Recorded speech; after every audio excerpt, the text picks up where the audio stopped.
You can say the surest numerical वो आता है, not a numerical but a reasoning question.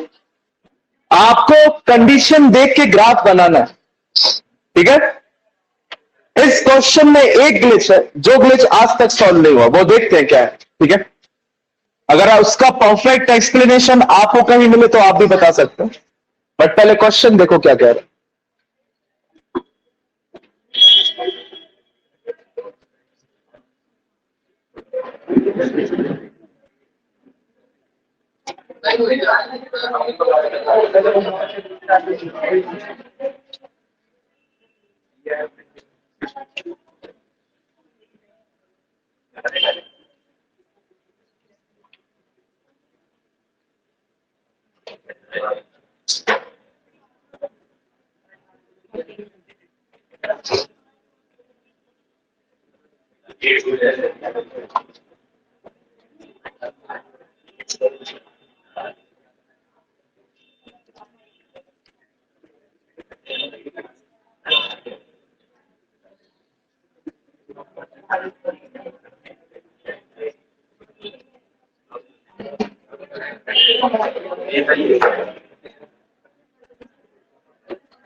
ये question है, ठीक है।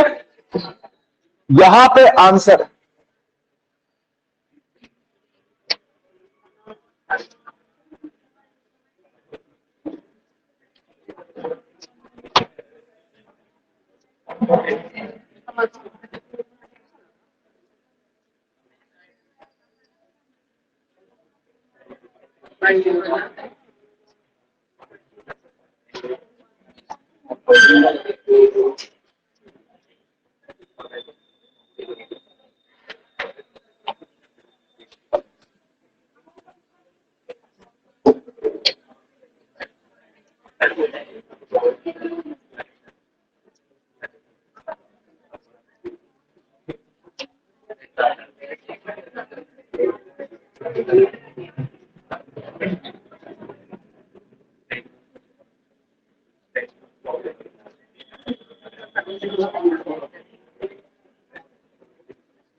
समझो क्वेश्चन क्या कर, ये ऑलरेडी आप देख चुके हो, राइट। इसका क्वेश्चन है मोशनल ईएमएफ, ठीक। इस कॉइल में अगर देखो तो इसको थोड़ा पीछे करो,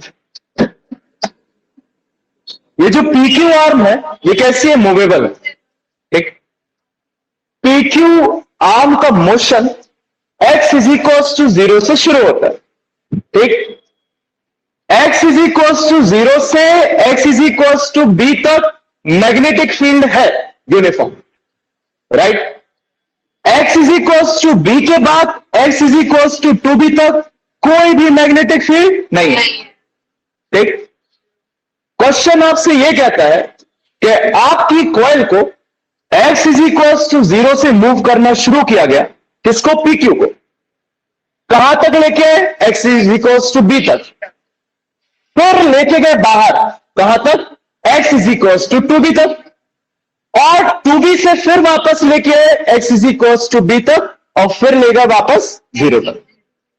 ठीक, तो कहता है कि जब कॉइल ने इतना मोशन किया कि x इज इक्वल टू 0 से शुरू होकर वापस से x इज इक्वल टू 0 पे आई, तो उसका फ्लक्स कैसे चेंज हुआ, राइट, डिस्टेंस के साथ।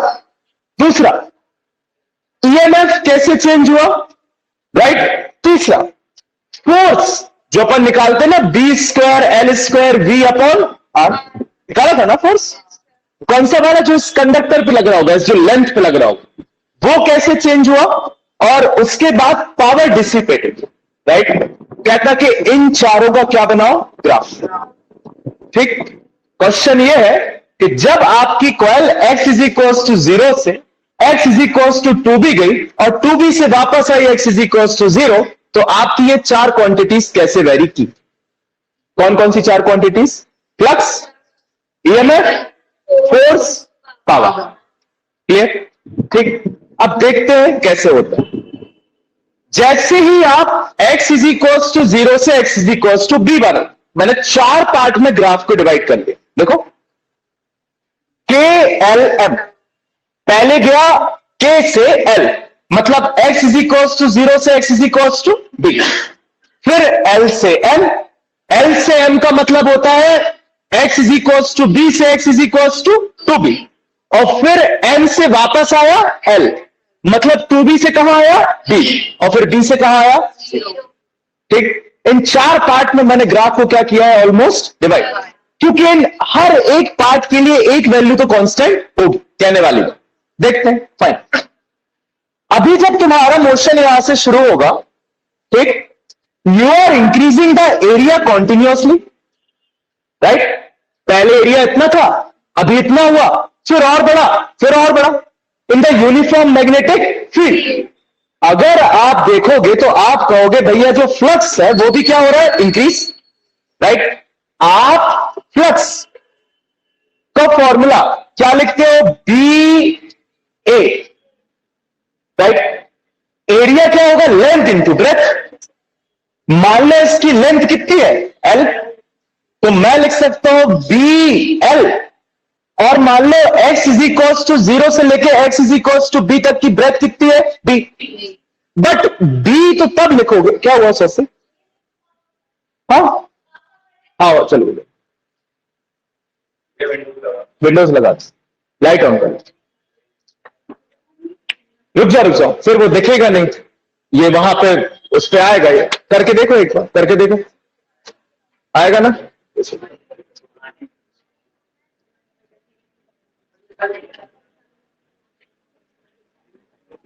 नहीं नहीं नहीं नहीं, ठीक है, नीचे वाले बटन को ऑन करो, सब ठीक है।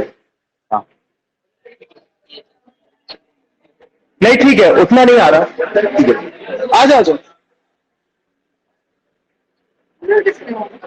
समझना, x इज इक्वल टू 0 से लेके x is equal to b तक आपका जो फ्लक्स है वो x के साथ इंक्रीज हो रहा है, राइट। मान लो एक पर्टिकुलर टाइम इंस्टेंट में आपने कितना ब्रेथ स्वेट किया, x, कितना, x। I can say my flux would B VL x। एक, जैसे जैसे x बढ़ता जाएगा, यहां देखो ना, फाई की वैल्यू भी क्या होती जाएगी, बढ़ती जाएगी, और जैसे ही आप x is equal to b पे पहुंचोगे, आपका फ्लक्स मैक्सिमम हो जाएगा, phi is equal to BL। ठीक, तो अगर मैं यहां से ग्राफ बनाना चालू करूं 0 से, तो देखो मेरा फ्लक्स प्रोपोर्शनल टू x क्या हो रहा है, बढ़ रहा है। x is equal to b पे पहुंचते ही फ्लक्स क्या हो गया, मैक्सिमम, BLX। कोई दिक्कत नहीं, यहां से फ्लक्स बढ़ना चालू हुआ और x is equal to b तक में आपका फ्लक्स क्या हुआ, increase, because change in magnetic flux is the cause of induced EMF and your flux is continuously increasing, right? x is equal to 0 से b तक में आपका फ्लक्स क्या हुआ है? इंक्रीज। कितना इंक्रीज हुआ है? BLB, maximum value BLB। कोई दिक्कत नहीं। ठीक, इसके बाद is the first glitch in the question, क्योंकि इसके बाद अपन ये सोचेंगे कि अब हमारी मैग्नेटिक फील्ड क्या हो गई? 0। तो हमारा फ्लक्स भी क्या हो जाना चाहिए? 0। नहीं, the flux will not 0, the change in flux will be 0। Flux यहां पहुंचने के बाद जितनी एरिया में मैग्नेटिक फील्ड नहीं है उतने एरिया के लिए कांस्टेंट हो जाएगा। क्या हो जाएगा? कांस्टेंट। मतलब हमारा ग्राफ, हम ऐसा सोच रहे हैं, ये आपको ऑप्शन में दिया भी नहीं रहेगा, लेकिन मैं आपको बता रहा हूं कि यहां से हमारा ग्राफ टूट के 0 आ जाना चाहिए, लेकिन नहीं। BLV जो कर्व आपका यहां बना है, मैक्सिमम गया है, ये अब जहां जहां मैग्नेटिक फील्ड नहीं है वहां वहां के लिए क्या रहेगा? कांस्टेंट। एक जैसे ही आप x इज इक्वल टू 0 से x इज इक्वल टू 2 भी जाओगे, हम सबके दिमाग में यह आएगा कि इस केस में b 0 है, phi क्या हो जाना चाहिए? 0। ना, the phi will not become 0, the phi will become constant, your induced EMF will become 0, your force will become 0, even your power dissipated could become 0, but your flux will not become 0। Flux constant अगर हो जाएगा तो induced EMF generate नहीं होगा, because change in magnetic flux is the cause of induced EMF. लेकिन यहां flux 0 नहीं होगा, चेंज इन फ्लक्स 0 होगा, एंड चेंज इन फ्लक्स 0 है, मतलब फ्लक्स क्या है? कांस्टेंट। क्या है? कांस्टेंट। तो जहां तक मैग्नेटिक फील्ड है वहां तक फ्लक्स मैक्सिमम पहुंचेगा। उसके बाद आपकी रॉड PQ 2B तक गई, 2B से वापस आई, देखो L से M गई, M से L आई, फ्लक्स क्या है? कांस्टेंट। क्या है? कांस्टेंट। फाइन। इसके बाद आपका एरिया मैग्नेटिक फील्ड में डिक्रीज होना चालू। क्या होना चालू होगा? डिक्रीज। मतलब कि अब आपका चेंज इन फ्लक्स दूसरे डायरेक्शन कम होगा। क्या होगा? कम। अभी फ्लक्स बढ़ रहा था बिकॉज x बढ़ रहा था, अब x कम होगा तो फ्लक्स क्या होगा? कम। मतलब कि जैसे यहां से शुरू हुआ था वैसे यहां क्या आ गया? वापस। This is the graph for flux. किसका ग्राफ है ये? Flux. Now change in magnetic flux is the cause of induced EMF. स्वाभाविक सी बात है, इतने एरिया में कोई भी ईएमएफ इंड्यूस्ड नहीं होगा, मतलब इतने मोशन के लिए no induced EMF will be there. लेकिन जहां जहां चेंज इन मैग्नेटिक फ्लक्स है वहां वहां तो ईएमएफ इंड्यूस्ड होगा। राइट? इंड्यूस्ड ईएमएफ ई कितना होता है? मोशनल ईएमएफ का फॉर्मूला बताओ। P L. कोई दिक्कत नहीं। ठीक। Magnetic field is constant, L length is constant, even the velocity is constant। मतलब कि यहां जो E जनरेट होगा वो कांस्टेंट एम्पलीट्यूड का होगा। मान लो कितना? इतना ले रहे।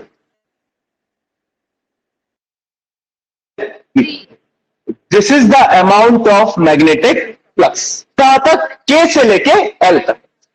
ठीक। L से M, M से L दोनों में कोई मैग्नेटिक फ्लक्स जनरेट होगा क्या? सॉरी नहीं।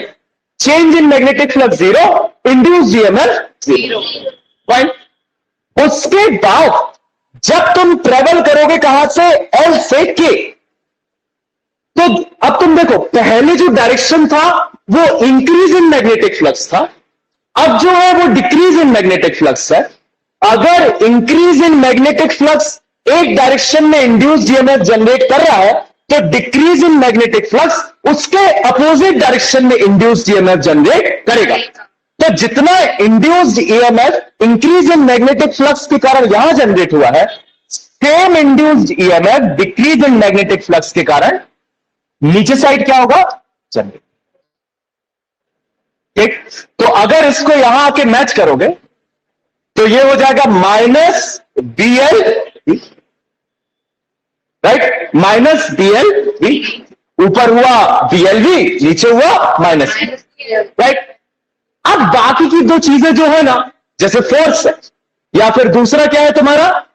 पावर, ये सबकी सब इंड्यूस ईएमएफ पे डिपेंड करती है। जिस डायरेक्शन में इंड्यूस ईएमएफ उसी डायरेक्शन में फोर्स। कहने वाली बात है, अगर इंड्यूस ईएमएफ का डायरेक्शन पॉजिटिव है बीएलवी, तो यही वैल्यू रखते हो आप, ध्यान करो फोर्स के उसमें कॉन्सेप्ट में। जब फोर्स निकालते हो, force on this charge conductor, तो उसमें यही बीएलवी पुट करते हो। अगर प्लस बीएलवी पुट करोगे तो फोर्स का फॉर्मूला आता है, इधर देखो, F is equal B square L square B upon R. ठीक, अगर प्लस पुट करोगे तो प्लस आएगा, और माइनस बीएलवी पुट करोगे तो minus. Again this is a constant quantity. ठीक है, तो जैसे तुमने बीएलवी का बनाया वैसे ही सेम तुम किसका बना दो, फोर्स का। यहां पे कितना हो जाएगा, B square L square V upon R, और यहां पे नीचे साइड बनेगा कितना, minus B square L square V upon R. हाँ,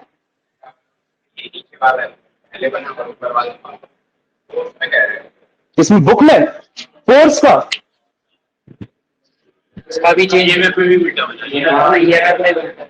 अरे हमारी बात सुनो, वो इश्यू नहीं है। जिस डायरेक्शन में ईएमएफ का बनाया है ना, उसी डायरेक्शन में फोर्स का बनाना। कहने वाली बात ये, अगर पहले केस में इंड्यूस्ड ईएमएफ का, अरे वो पता क्यों बनाया, आप क्या लेते हो, minus D phi by D T लेते हो ना, तो माइनस साइन से माइनस बी एल भी आ जाता है, तो इसीलिए उन्होंने नीचे बनाया, बाकी और कोई इश्यू नहीं है। अगर आप, बस बात यह है कि जिस डायरेक्शन में ईएमएफ का बनाया है उसी डायरेक्शन में किसका बनाना है, फोर्स। तुम कह रहे हो कि पहले मान लो जब मैग्नेटिक फ्लक्स इंक्रीज हो रहा है, तो increase in the magnetic flux is the cause of induced EMF, और आप क्या कहते हो कि the direction of induced EMF should such that it should oppose the increase in magnetic flux.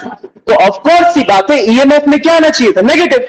तो यही कह रहा है कि अगर यहां इंक्रीज हो रहा है तो यहां कहां बना दो, नीचे, और यहां अगर डिक्रीज हो रहा है तो यहां कहां बना दो, ऊपर। लो,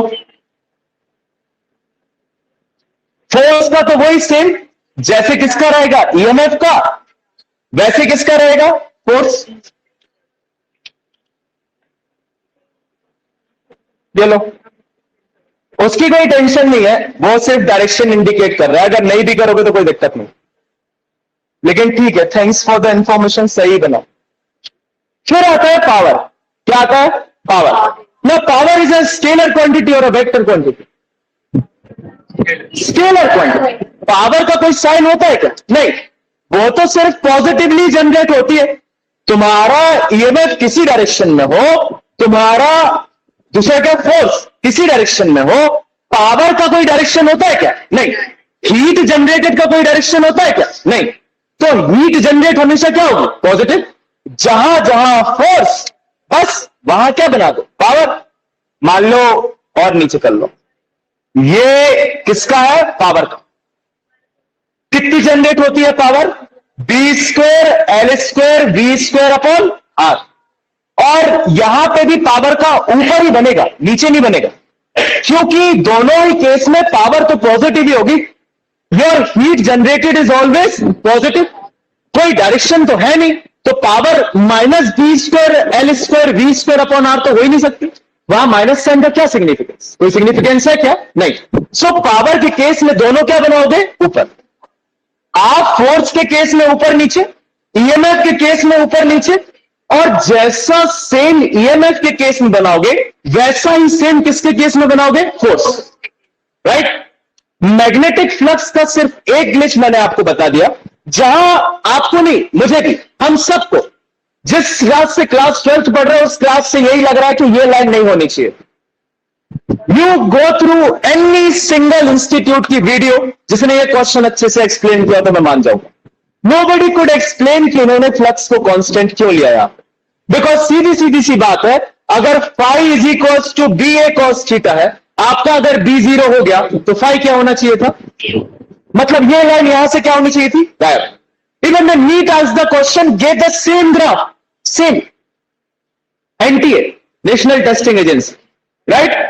और उनकी जो नीट की आंसर शीट्स निकाली है उसमें भी किसी ने एक्सप्लेनेशन नहीं दिया, दे directly set the flux is constant. Even I don't know whether flux is constant. Practically भी ये पॉसिबल कैसे, अगर मैग्नेटिक फील्ड नहीं है तो फिर मैंने तो चलो ऐसा एक्सप्लेन कर दिया कि change in magnetic flux zero होगा, right? So induced EMF zero, but flux क्या होगा? Constant. But if you will go through the formula phi is equals to B A cos theta, it will fail, your magnetic flux would be zero. क्यों friend? बताओ, कोई तो great scientist, क्या होना चाहिए? क्यों फ्लक्स कांस्टेंट? मतलब बच्चों से कभी कभार आंसर्स आ जाते। I mean, what should be the reason that the flux should be constant? हाँ दीपेश। हाँ क्या फ्लक्स? तो वही तो कह रहे हैं, मतलब जीरो वही है, ये तो सही कह रहे हैं, ये तो हम कह रहे हैं कि जीरो से लेके बी तक गए तो मैक्सिमम फ्लक्स कितना पहुंचा? BLB पहुंच गए, BLB। अब बी नहीं फ्लक्स, बी मैग्नेटिक फील्ड और एरिया लेंथ इनटू ब्रेथ, तो BLB पहुंच गए। हम ये कह रहे हैं कि BLB के बाद जब आगे बढ़े, x is equal to B से 2 भी गए, वहां कोई मैग्नेटिक फील्ड तो है नहीं, तो वो रॉड अभी भी फ्लक्स लिए हुए है। पिछले वाले एरिया उसमें तो है, हाँ है, ठीक है, तो वो फ्लक्स लेके कैरी करेगी रॉड, ये कह रहे थे, बिना मैग्नेटिक फील्ड के रीजन में। हाँ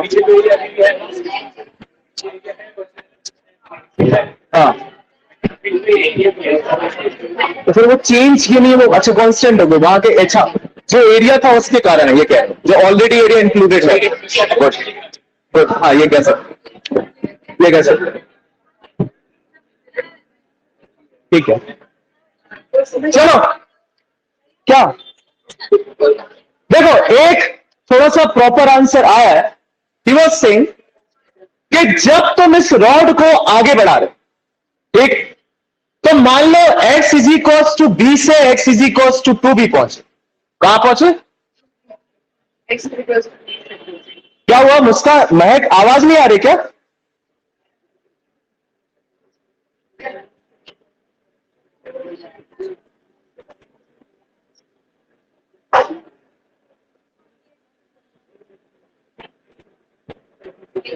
महक,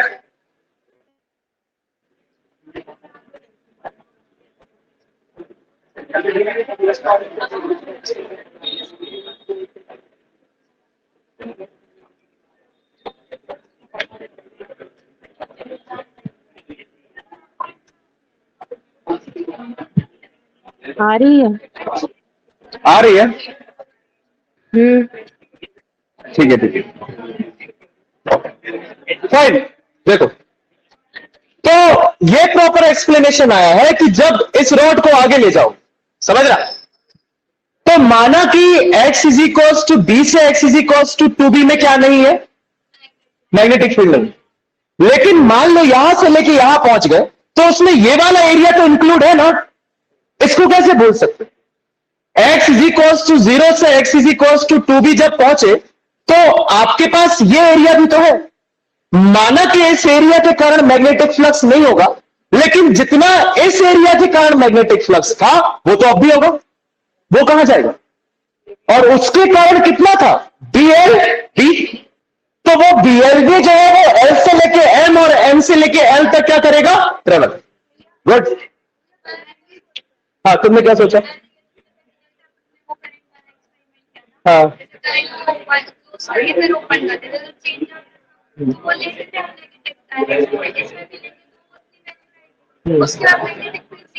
ठीक है, नो चेंज आया, कौन सा? एक्सीलेंट, वो उसी को उसने एरिया की तरह से, गुड, हाँ हाँ हाँ,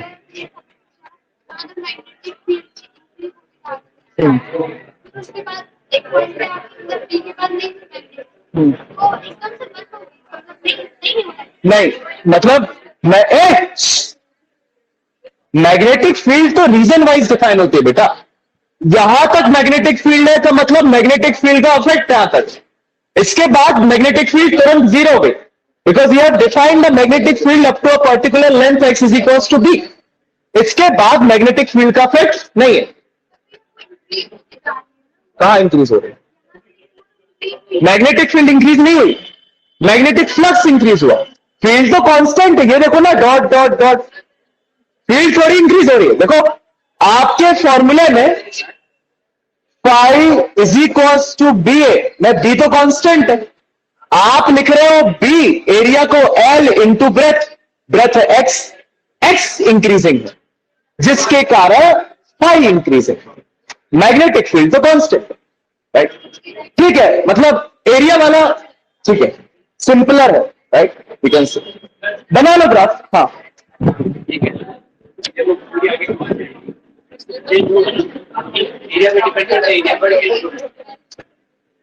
मतलब हाँ, तो बट फिर वो सिर्फ एरिया पे डिपेंड नहीं करता, फिर बी पे भी डिपेंड करता है। अगर बी घट रही कह सकते हो, या जीरो हो गया, तो that would make a flux constant. क्या क्या हुआ?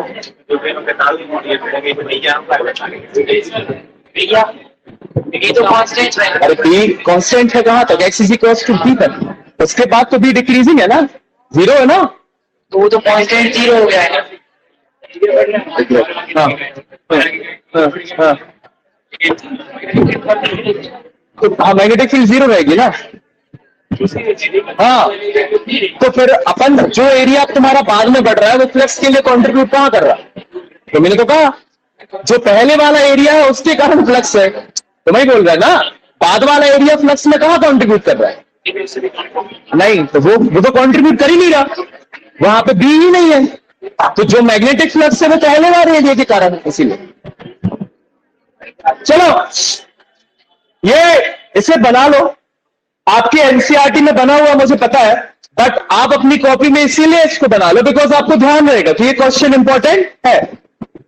देखो किस फॉर्म में आया था, किस फॉर्म में आया था क्वेश्चन, ये ग्राफ बना था, ठीक, यहां एफ, यहां लिखा था ए, यहां लिखा था बी, यहां सी और यहां डी, ये सारे पैरामीटर्स नहीं लिखे हुए थे, ठीक, ये जो लिखे ना फॉर्मूले ये नहीं लिखे हुए थे। क्वेश्चन था from the following graph predict, और ऑप्शन ए था कि ए है आपका फोर्स, बी है आपका फ्लक्स, सी है आपका ईएमएफ और डी है पावर, ठीक। ऑप्शन बी था ए है आपका फ्लक्स, बी है आपका फाई या फोर्स, सी आपका ईएमएफ और डी आपका पावर। इस टाइप से क्वेश्चन आया, तो सिर्फ आपको ग्राफ प्रेडिक्ट करने थे, तो बिना फॉर्मूला देखे आप बता सकते हो कि ए वाला ग्राफ किसका है, फ्लक्स का, बी वाला ग्राफ किसका है, could be of EMF, could be of force also, दोनों का हो सकता है, बी वाला ईएमएफ और फोर्स दोनों का हो सकता है, सी वाला भी ईएमएफ और फोर्स दोनों का हो सकता है, और डी पावर, राइट। ऐसे क्वेश्चन है, बना लो।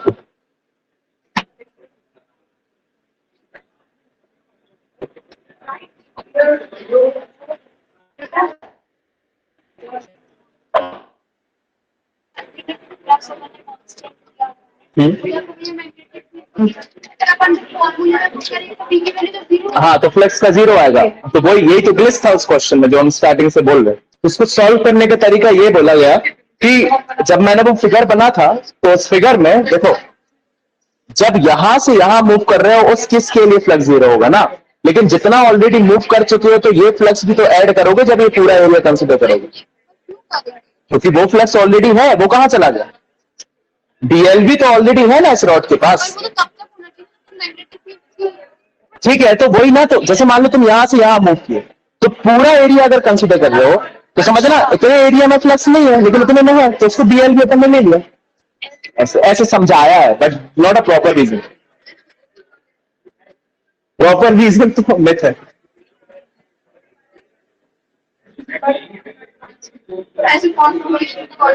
बेटा कॉन्ट्रोवर्शियल क्वेश्चन सी पेपर में आते हैं, हाँ हाँ,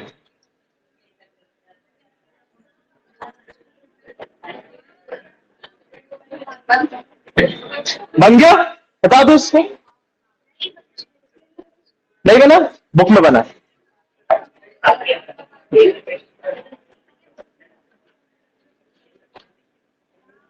6.10 देखो, सिर्फ क्वेश्चन देखो और कोशिश करो कौन सा फॉर्मूला लगाया जाए कि वो बी और ए के फॉर्म में आ जाए। सिर्फ क्वेश्चन देखो। 6.10 example number 10। Obtain the expression for the magnetic energy stored in a solenoid in terms of B and A and L. अच्छा क्वेश्चन, सिंपल सा है, कुछ नहीं, बट 2 मार्क में आ जाता है। B लेंथ कौन सी, स्मॉल कैपिटल क्या है, B A एंड L के फॉर्म में निकालना। क्या एनर्जी, जो कि आपने किस फॉर्म में निकाली है, हाफ LI स्क्वायर या I0 लिया है, तो जो भी है इसको किस फॉर्म में लिखना है, मैग्नेटिक फील्ड, एरिया और लेंथ। कैसे लिखेंगे, कोशिश करो, जिन्होंने नहीं देखा है वो देख लोगे तो बन ही जाएगा। हाँ सचिन, कैसे लिखेंगे इसको, सोच तो नहीं है इसलिए पूछा। शांत है आज, हाँ शांत, सॉल्व करो।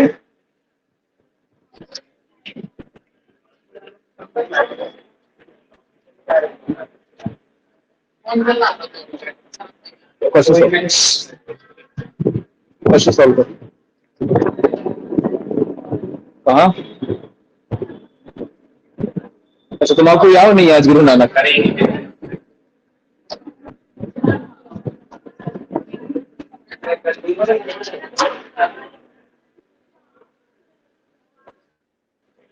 क्या, कौन सा फॉर्मूला यूज करोगे, नहीं कैसे इसको बी, सोलेनॉइड की बात हो रही है, सोलेनॉइड में कैसे आप इसको इसमें बी ए और एल ला सकते हो। सेल्फ इंडक्टेंस की वैल्यू क्या होती है, L is equals to mu not N square A L, यही होती है। तो ये रख दो तो क्या इंट्रोड्यूस हो जाएगा, ए और एल, ठीक, और क्या लाना, बी, ए और एल तो आ गया, जब इंडक्टेंस की जगह उसकी वैल्यू रख दो। अब तुम्हें क्या लाना है, बी, कैसे लाया जाए, आई से B, B is equals to होता है म्यू नॉट एन आई, तो आई हो जाएगा B upon mu not N, तो आई की जगह रख दो B upon mu not N, दोनों वैल्यूज रखो, आ जाएगा। तो एनर्जी आ जाएगी half mu not N square A L multiplied by B upon mu not N, mu not से म्यू नॉट, एक एन से एक एन, अच्छा आई स्क्वायर था, सॉरी सर, तो यहां पे एक म्यू नॉट बचेगा, लेकिन एन स्क्वायर कैंसिल हो जाएगा और बी स्क्वायर बचेगा, ठीक है। तो E इज इक्वल्स टू आ जाएगा half B square upon mu not, यही आएगा, आ गया। This is the energy in terms of BAL, है कि नहीं, और कोई छूट रहा है क्या प्रिंट टर्म, नहीं, आ गया sir, this is the form. फिर कह रहा है इसको कम, वो फालतू कह रहा है, कर दो, कह रहा है इसको इलेक्ट्रोस्टैटिक एनर्जी से कंपेयर करो, तो electrostatic energy per unit volume, जिसका कॉन्सेप्ट अपन ने पढ़ा है एनर्जी डेंसिटी, पढ़ा है ना, energy density is equals to half epsilon not E square, निकालना नोट चैप्टर नंबर 1, कौन से इलेक्ट्रोस्टैटिक्स।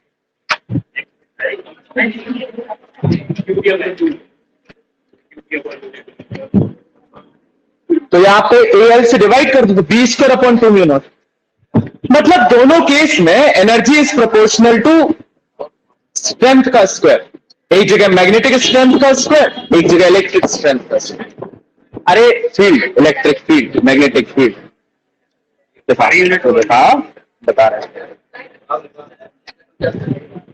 वो था क्या, डिक्रीज इन एनर्जी, वो एनर्जी लॉस क्या में था, फर्स्ट में था सेकंड में था, सेकंड में। कैपेसिटर को सेकंड में है।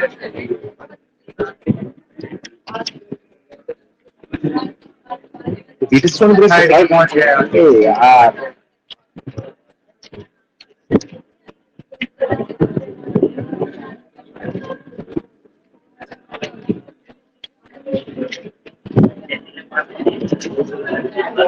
ये है ना,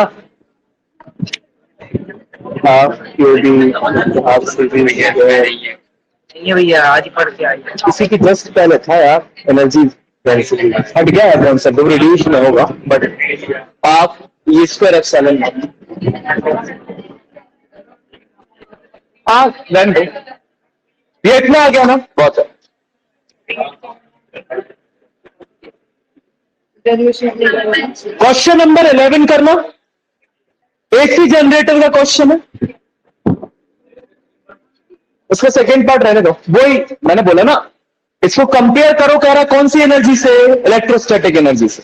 इलेक्ट्रोस्टैटिक एनर्जी डेंसिटी का फॉर्मूला होता है E is equal to half epsilon not E square, ये कोर्स से हट गया energy density, energy per unit volume, तो जो एनर्जी तुमने निकाली थी उसको वॉल्यूम से डिवाइड कर दो तो ये आता है, यहां पे पर यूनिट वॉल्यूम लोगे तो एयर गायब हो जाएगा, बचेगा B square upon 2 V naught, तो is proportional to B square is proportional to E square.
हो गया, क्या निकालना है आपको,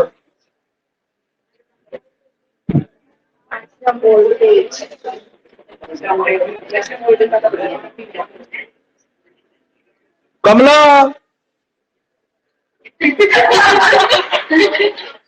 इसमें नाम है, pedals a stationary bicycle, bicycle. The pedals of the bicycle are attached to a 100-ton coil. N दिया है, right? N is equals to 100.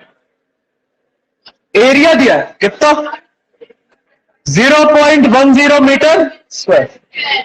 The coil rotates at half a revolution per second. And मतलब new दिया है 1.5 नहीं 0.5 and it is placed in a B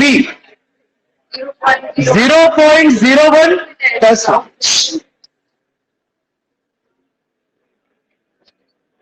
Perpendicular to the axis of हमेशा होती है. What is the maximum voltage generated in the coil? तो आपको maximum voltage निकालना है. अगर आपको पता है E is equals to E not sine omega T होता है, तो इसमें मैक्सिमम वोल्टेज क्या है, E नॉट. और E नॉट का फॉर्मूला आपने पढ़ा है N बी ए ओमेगा. N दिया है 100, B दिया है 0.01, A दिया है 0.10 मीटर स्क्वायर या जो भी है, इंटू ओमेगा होता है 2 पाई न्यू, तो 2 पाई इंटू 0.5 हो गया.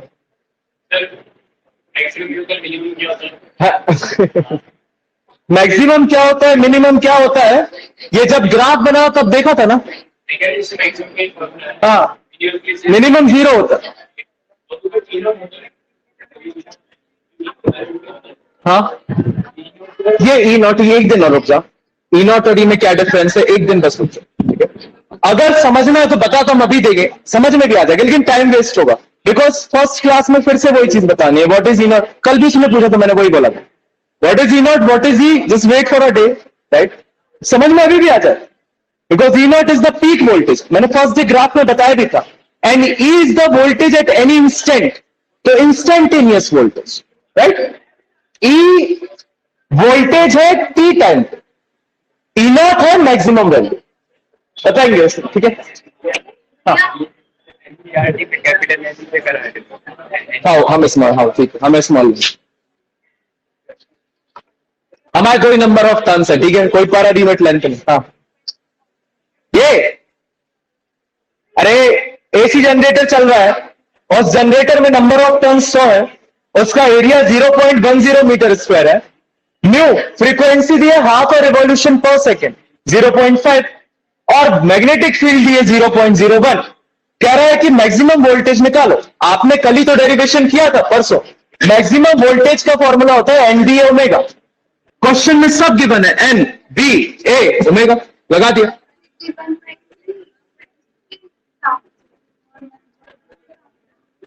मतलब इसके हिसाब से कैसा, एक बात बताइए, हाँ। साइकिल में कॉइल कौन सा?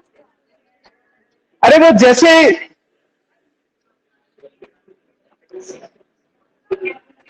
Kamala pedals a stationary bicycle. The pedals of the bicycle are attached to a 110 coil of area. उन्होंने कैसे करके कनेक्ट किया होगा कॉइल को कि जब साइकिल की बाइसाइकिल को रोटेट करो तो मैकेनिकल एनर्जी जनरेट हो रही है, मैकेनिकल एनर्जी कॉइल को घुमा रही है, और उससे क्या निकल रहा है, electrical energy. And what the AC generator does, it converts mechanical energy into electrical energy. NCERT का क्वेश्चन नंबर 2, हाँ बेटा एक minute,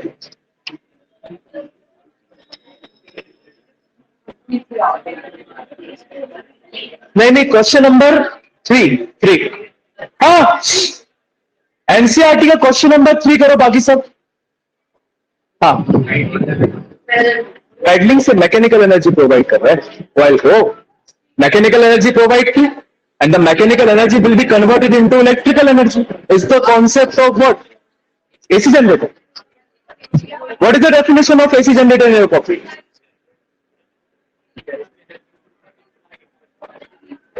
It is a machine which converts, क्या लिखा है ना, तो वही साइकिल के पेडल मार के मैकेनिकल एनर्जी दे रहा है, और उस पेडलिंग से कनेक्ट की है कॉइल, तो कॉइल रोटेट होगी तो इलेक्ट्रिकल एनर्जी जनरेट होगी इन अ मैग्नेटिक फील्ड।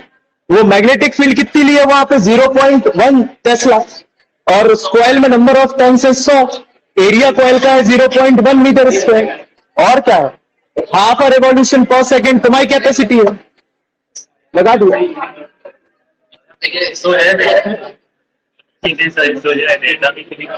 ऐसे घरे करे हुए तुम भी कछु नाम है, हाँ आ गया, डिस्कशन हो गया हो तो आंसर आ गया होगा।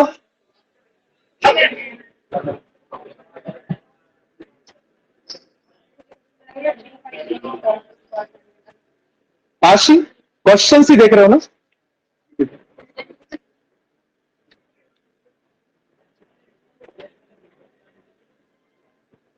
जो सबसे बेस्ट तरीका, यू रीड द क्वेश्चन, जो टर्म्स दिए हैं वो लिखते जाएगा, राइट, अपने आप फॉर्मूला बन जाएगा अपने आप। आपको अगर फॉर्मूले की टर्म्स पता है आप लिखते जाओ, आपको पता है सोलेनॉइड से रिलेटेड 2 या 3 फॉर्मूलेज हैं, अपने आप कॉपी में फॉर्मूला बन जाता है, but you don't try.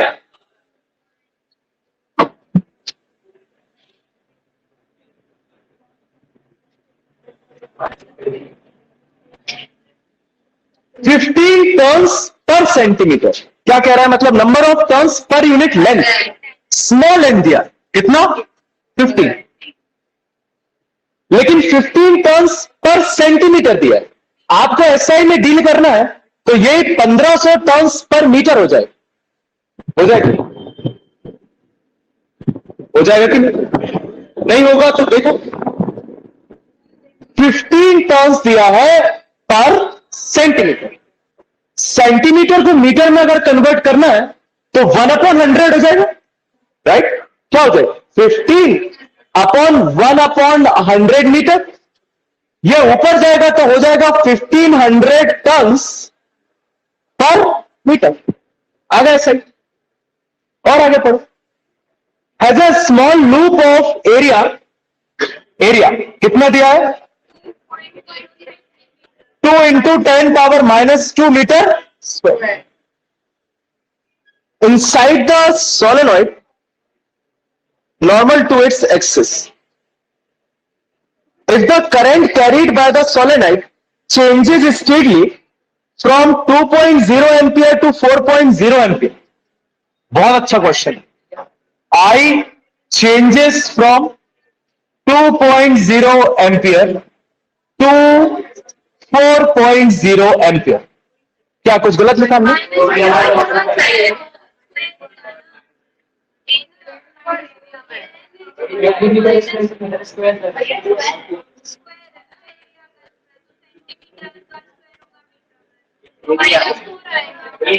Centimetre को मीटर में करते हैं स्क्वायर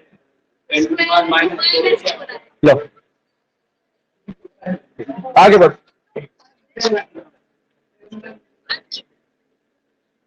और आगे देखो। Area, what is the induced EMF in the loop while the current is changing? निकालो। इतना ही गिवन है क्वेश्चन।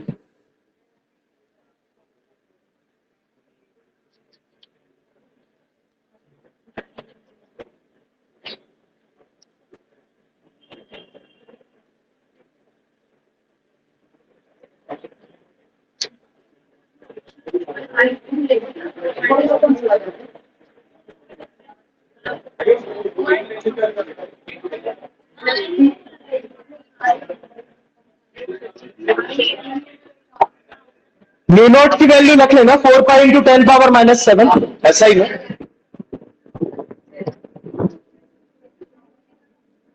अच्छा क्वेश्चन है, बहुत अच्छा क्वेश्चन, और एकदम परफेक्ट आंसर आता है। पाई 3.14 ले लेना। मैग्नीट्यूड निकालना है तो परेशान मत होना नेगेटिव साइन से लेके, ठीक है?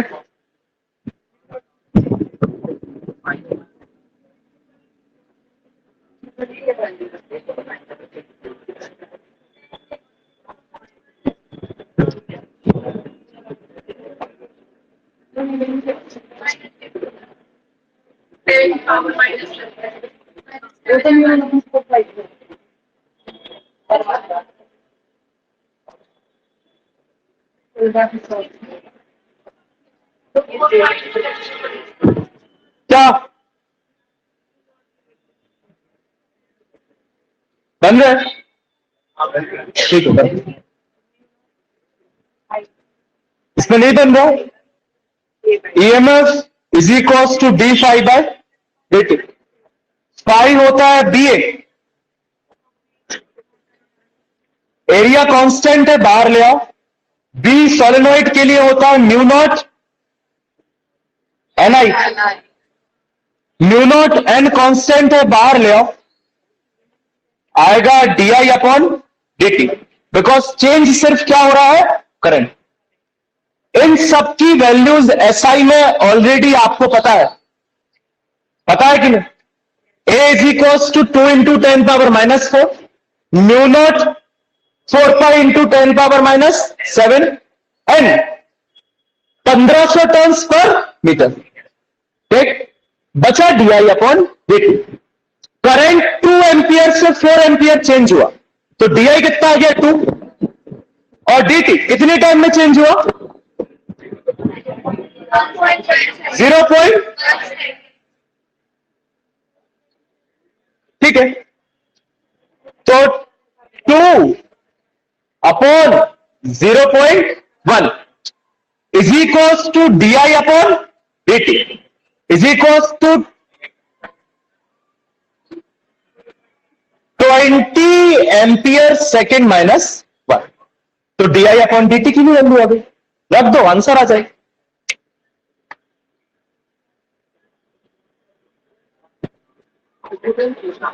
देखो, इसको करने के 100 तरीके हैं। जैसे तुम कर रहे हो वो भी सही होगा, ये नहीं कह रहा है। पहले तुम निकाल रहे होगे म्यू नॉट आई से बी, फिर चेंज इन फ्लक्स निकाल रहे होगे। This is the shortest way and the simplest one, क्योंकि डायरेक्ट हमने डी अपॉन डी टी के फॉर्म में इक्वेशन बना दिया। तो काय को चेंज इन फ्लक्स निकालना और काय को चेंज इन मैग्नेटिक फील्ड, ठीक है। आप phi2 माइनस phi1 कर रहे होगे, तो phi2 माइनस phi1 में बाकी सारी वैल्यूज तो कांस्टेंट है। I2 माइनस I1 आएगा निकाल के, तो हमने वही लिख लिया डी अपॉन डी। ओके, तो आपका तरीका सही है, बस लॉन्ग है। दिस इज सिंपल, इसलिए ये क्वेश्चन आपको कराया गया। क्वेश्चन टफ नहीं है, तरीका सिखाना। The people who are not dealing with these class because of their exams, they will suffer in the main exam. I can guarantee, लिख के। Because कोई भी क्वेश्चंस की जाके रिकॉर्डिंग्स नहीं देखता, कोई भी।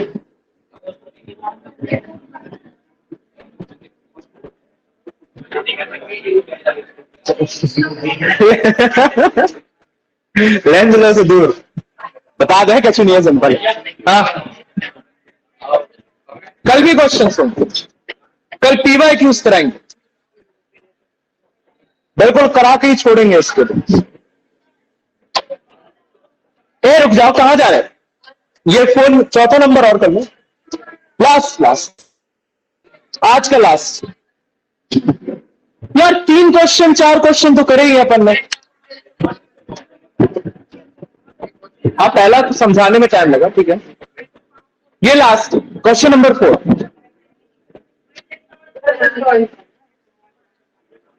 ये लिख लिया। This is important.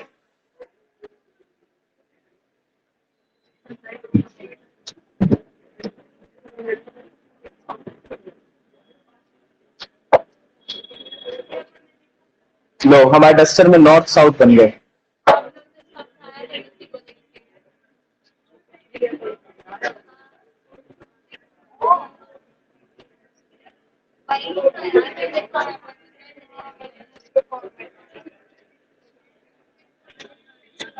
समझ में आ रहा है? क्वेश्चन 6.4, उसका फर्स्ट पार्ट सब कर लेंगे, उसका सेकंड पार्ट बताओ।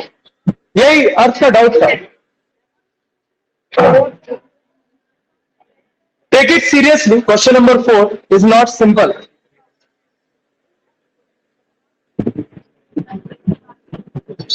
आता है ये क्वेश्चन। अरे कुछ नहीं, पोलरिटी बताने के लिए कि ईएमएफ कौन से डायरेक्शन में जनरेट होगा। कंप्लीट है, करंट फ्लो होगा उसमें। अरे चाचा, हमारे 2 पॉइंट जहां पे आप कुछ लगाने जाते हो ना, करंट फ्लो पूरे वायर में हो रहा है, तो कट का मतलब डायग्राम नहीं बना उसमें, नहीं बना।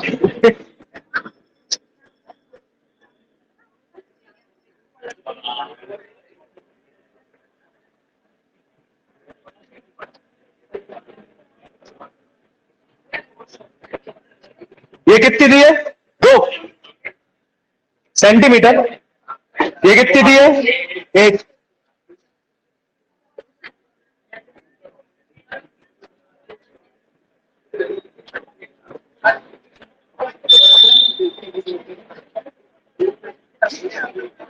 ठीक, पहले कैसा खींच रहे? यहां से। फिर कहां से खींच रहे दूसरी बार में? यहां से। लिखा होगा ना उसमें, लिखा होगा is moving out of a region of uniform field 0.3 directed normal to the loop. What is the EMF developed if the velocity is 1 centimeter per second in a direction normal to the longer side? मतलब ऐसे। Number 2, in a direction normal to the shorter side, मतलब ऐसे। तो कह रहा है कि जब मैग्नेटिक फील्ड के बाहर कितनी मैग्नेटिक फील्ड थी? यहां पे B is equals to 0.3 tesla, और कितनी वेलोसिटी है? 1 सेंटीमीटर पर सेकेंड। फाइन, तुम्हारा मोशनल ईएमएफ का क्वेश्चन है। मोशनल ईएमएफ के लिए E इज इक्वल्स टू होता है BL, तो तीनों तो गिवन है, B भी गिवन है, L भी गिवन है और B। जौन सी लेंथ मूव कर रही है उसको एल लेते हो। अगर लॉन्गर साइड के नॉर्मल लोगे तो ई निकलेगा कितना 0.3, राइट। 0.3 इंटू लेंथ कितनी है 8 सेंटीमीटर, और मीटर में करना पड़ेगा इसको, है ना। 0.08 और वेलोसिटी को भी कर लो तो 0.01 आ गया डीएल, तो ई आ जाएगा। ये तो सिंपल है, ई आ जाएगा दोनों केस में। कह रहा है for how long the EMF will be sustained in the rod या इन द कॉइल। इस क्वेश्चन का आंसर बताओ दोनों केस। लेंथ तो वेलोसिटी से डिवाइड करेंगे, मतलब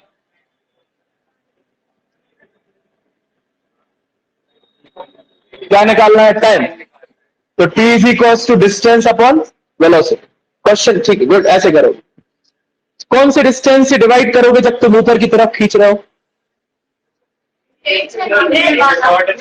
शॉर्टर साइड्स 1 सेंटीमीटर वाले से नहीं करेंगे, गुड, समझा दे रहे वो, ठीक है। बस ये पूछ रहे कि जब तुम इस डायरेक्शन में खींच रहे हो तो कितने टाइम तक ईएमएफ सस्टेन करेगा, कौन सी लेंथ से पता पड़ेगा, तो इस वाली से, गुड, ये पूछ रहे थे। बाकी अब समझो क्वेश्चन को। क्वेश्चन क्या कह रहा है, शुरू से लेके एंड तक अच्छे से देखो। कह रहा है ये एक कॉइल है रेक्टेंगुलर जो कि मैग्नेटिक फील्ड में है।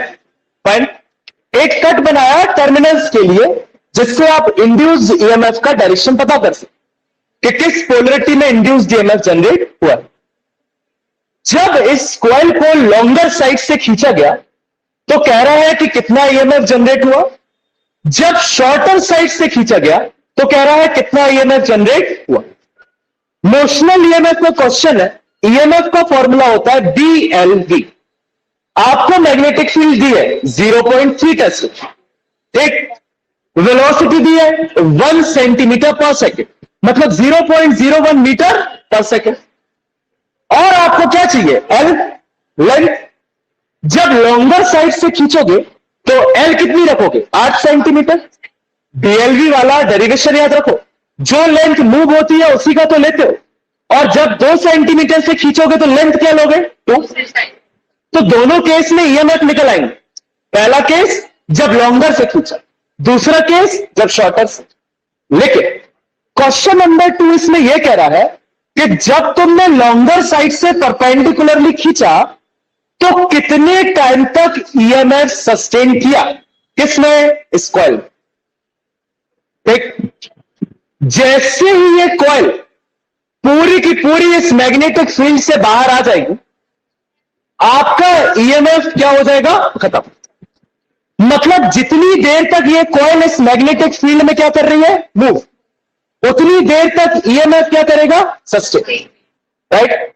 अब देखो, अगर लॉन्गर साइड से खींच रहे हो, समझना अच्छे से, तो वेलोसिटी तो सेम है, कितनी, 1 centimetre per second. You need to calculate the time.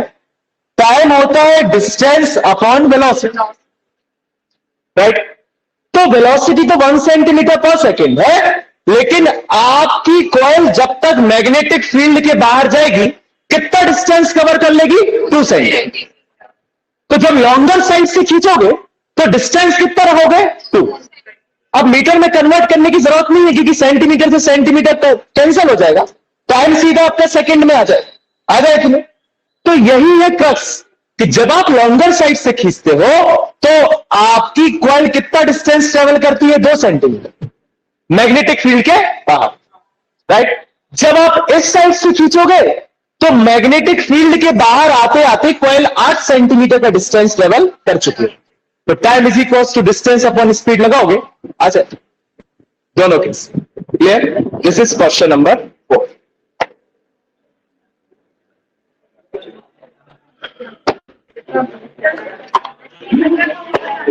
हाँ बेटा,